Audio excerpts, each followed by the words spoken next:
Yeah, so we meet Bronn. Tyrion is in the sky cells, which are pretty cool. They have really cool cells in the Vale. Like they just put you on a cliff, and it's cold, and you can't really sleep because you might roll down the hill. So it's really good torture, but it doesn't cost a lot. The overhead is really cheap. I just put you outside on a slant. I mean, I don't really have to watch you a whole lot. Like, if you want to escape, you can go ahead and fall down and die. It's up to you. Right. Yeah. Now, this creates tension between the Lannisters and the Starks.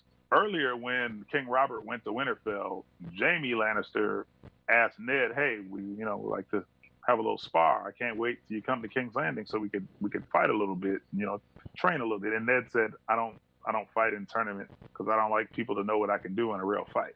But because Tyrion is captured, Jaime runs up on Ned in King's Landing with his whole posse, like, "Look, I want smoke. Yeah. Your wife kidnapped my brother. I want the smoke." And the fight goes down. And I hate that the fight was stopped because it looked like Ned was getting ready to give Jaime a little something, something. Because Ned had a Valyrian steel sword, ice. Jaime didn't. Right. Because Ned has his ancestry. Yeah, and the fight was good. Jaime is one of the better knights, but Ned was giving it to him. But then one of the Lannister men stabbed him in the leg. And Jaime was pretty mad about that. He got me. He's like, "Look, man, I wanted to beat him fair and square." Right. 101. Yeah. Meanwhile, while all this is happening, Robert is trying to have Daenerys killed because Robert hates Targaryen because he feels like a Targaryen stole his fiance. He feels like what's his name? I can't remember the Targaryen. Rhaegar. He feels like Rhaegar Targaryen kidnapped Lyanna, his fiance, and that's what started the war. So he wants Daenerys dead. He heard that she's marrying Khal. He wants Viserys dead. And the person he has over there spying and watching is Jorah Mormont. Jorah Mormont is actually there to spy on the Targaryen. Right. Robert and Ned have tension over this because Ned does not like Jorah because Jorah was broke the law in the North, and Ned was supposed to cut his head off, and he fled to Essos. Yeah, he was trading slaves, actually.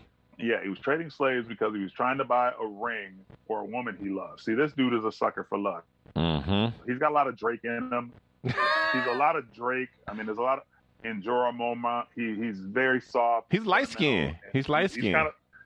Yeah, he got that Dino problem. He got that Dino thing going on. He's got blonde hair and pale skin. Yeah. He got a lot of Drake in him. Surf friend zone. Yeah. Yeah. But Robert and Ned fall out, and Ned said he's going to leave. And Robert's like, "Fuck that, you ain't going nowhere." And Robert goes hunting because Robert said, "I need to kill something to get my head straight. Tired of slapping Cersei around." Right. Yeah. Well, we didn't really mention that Robert is always banging other chicks. Yeah. He's always banging. He likes his horse. He don't care. He gets drunk. Yeah, he don't care. He do it right in front of his wife. He don't care. He's like, what's the point of being king if you can't bang whoever you want? That's the whole point. Yeah. So he goes hunting and he dies. A boar kills him. A boar. Mm-hmm. While all this is going on, Ned is discovering what Jon Arryn discovered. Jon Arryn, who died at the start, was investigating into Robert's children. And he realized that almost all the Baratheon men have sons who have black hair. But the 3 children that are allegedly Robert's all have blonde hair and blue eyes. Joffrey, Tommen, and Marcella are all blonde and blue-eyed. And like Jon the Lannisters. Arryn was looking for, like the Lannisters. And Jon Arryn went into town and was looking at all of Robert's bastards, all of his children that he had with all these prostitutes in town. And they all have black hair. Ned goes and finds some of the bastards, especially one, Gendry, who looks very much like a Baratheon. And he sees what was going on. He confronts Cersei about this. And Cersei's like, look, I don't know if you want to do this. I don't know if you want to tell Robert that you think those kids aren't his because, this ain't the North. When you play the Game of Thrones, you either win or die. She warned him straight up. I don't know. And he said, Ned told Cersei, none of those kids are Robert. You know that. And Ned was stupid. He's playing fair. He's like, I'll give you time to get out of the city. before I tell him. Right. Which was kind of dumb. Like, you either tell Robert, but you don't tell her what you're going to do. That's like, playing chess and saying, I'm about to move my rook over here. You don't tell people what you're going to do. Right. Ned is an honor. Yeah, he was honorable to a fault, to the point of his own detriment, and to the point of being naive and stupid to an extent. Yeah. You don't tell people what you're going to do. But he tried with Cersei, and Robert dies, which leaves everybody in turmoil, and everybody's got to make a move. And Cersei makes sure that Joffrey is announced king right away. But Ned tried to say that he was going to be protector of the realm until they found the real heir, whether it was Stannis, Robert's brother, or one of his real children. And Robert left instructions for Ned to rule in his stead until his heir was of age. Yep. And Cersei burnt him, ripped him up. Yeah. And said, Joffrey is your king, either kneel or whatever. Ned refuses to kneel, and he ends up captured and thrown in a dungeon because Littlefinger kind of betrayed him. He told him, not to trust him. And when Ned was trying to take the throne, Littlefinger kind of sided with Cersei and stabbed him. Yes, exactly.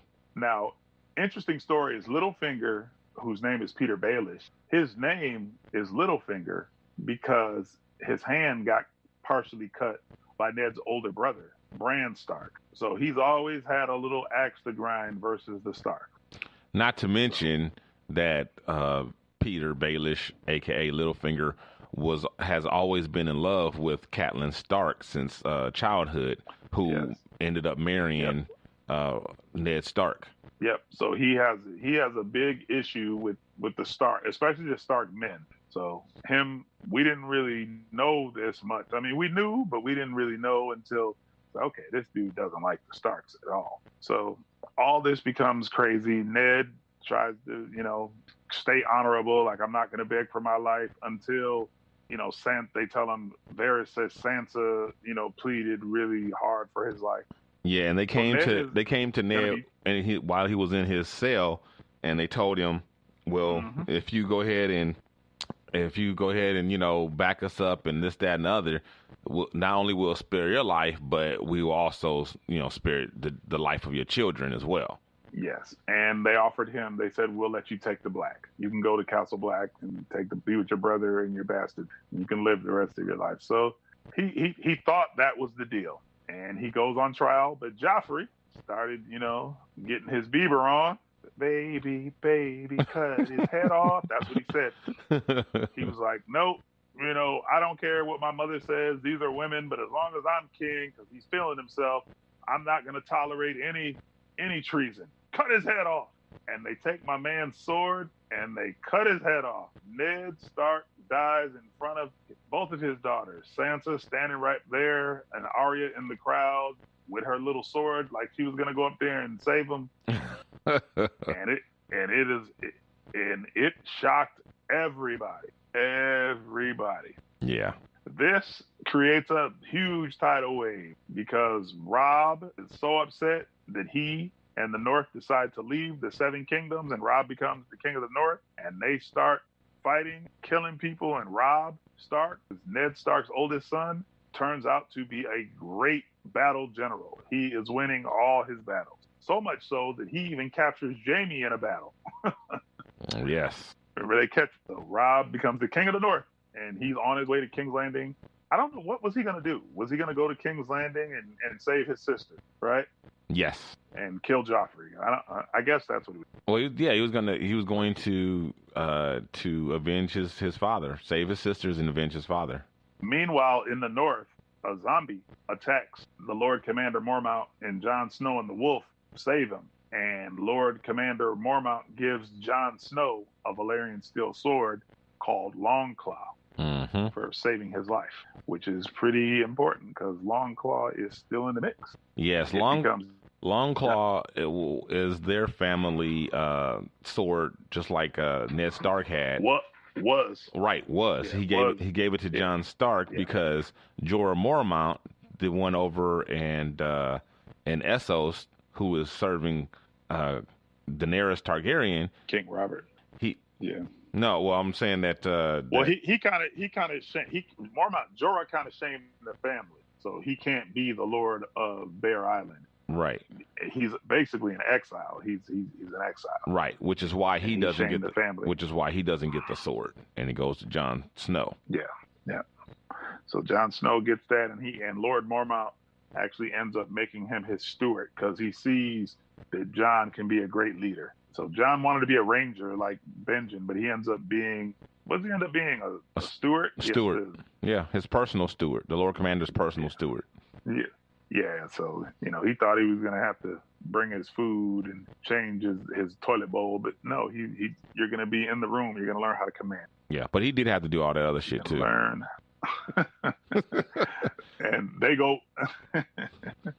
So, yeah, that's kind of fucked up. Yeah. But he gets Longclaw, and that's kind of cool.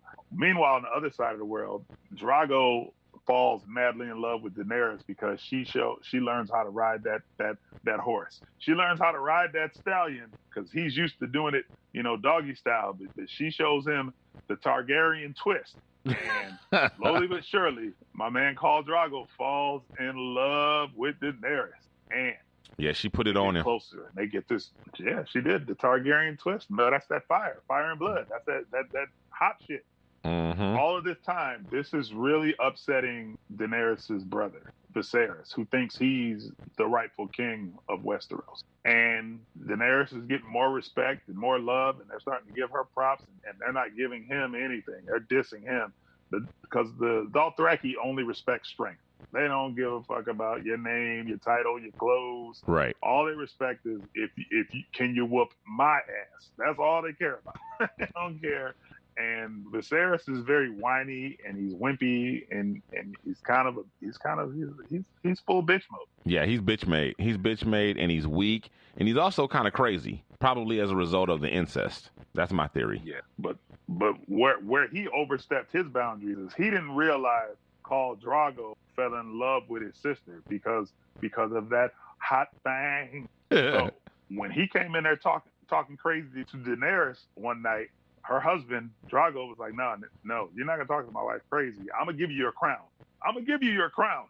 And he melted some gold in what must have been the hottest pot that ever lived. He melted gold chains and poured the hot melted gold all over the top of his head. Yeah. And I'm sure that melted his brain instantly, and he hit the ground pink really fast. Yes. And his sister replies that was one of the great... that he was not a real dragon, because if he was a real dragon, he would not have burned. Yes, he was no dragon.